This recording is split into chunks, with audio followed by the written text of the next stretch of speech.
সেই অবস্থা করেছে, সারাদিন আমি মানুষকে কিছু খেতে পর্যন্ত পারিনি, আমার বাড়ির লোকজনকে কিছু খেতে পর্যন্ত দেয়নি। কত কর্মীকে যে ধান খেতে ঘুমাতে হয়েছে, আশ্রয় নিতে হয়েছে, কবরস্থানে আশ্রয় নিতে হয়েছে। পরিষ্কার করে এখানে বলা দরকার, 18 সালের মধ্যরাতের ভোট ডাকাতির পরে রাজনৈতিক দলগুলো একটা জনগণের বৃহত্তর ঐক্য গড়ে তোলার জন্য উদ্যোগ গ্রহণ করেছিল। নতুন নতুন আইন হচ্ছে, এই আইনে এখন কথাও বলা যাবে না। যাবজ্জীবন কারাদণ্ড, 1 কোটি টাকা জরিমানা। এই ভয়াবহ পরিস্থিতি আমরা আছি।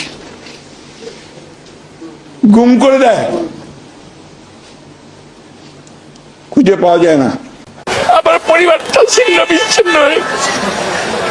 আমার বিক্ষুব্ধ পরিবারটা এটার উপর না, একটা ভাই মারা গেল আমেরিকাতে, একটা ভাই দীর্ঘদিন বাইরে আছে, আমি দীর্ঘদিন অসুস্থ অবস্থায়। বহু রাজনৈতিক কর্মীরা তাদের জীবন দিয়েছেন, বহু রাজনৈতিক কর্মীরা তারা নানাভাবে নির্যাতনের শিকার হয়েছেন,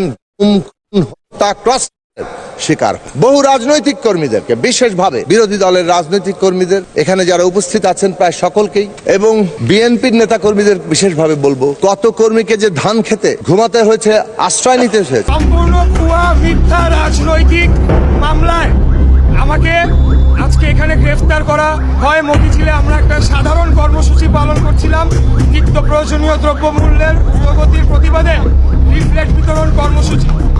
একটা ভুয়া গাড়ি পোড়ানোর মামলায় ওয়ারেন্ট করে তারা আজকে আমাকে গ্রেফতার করে।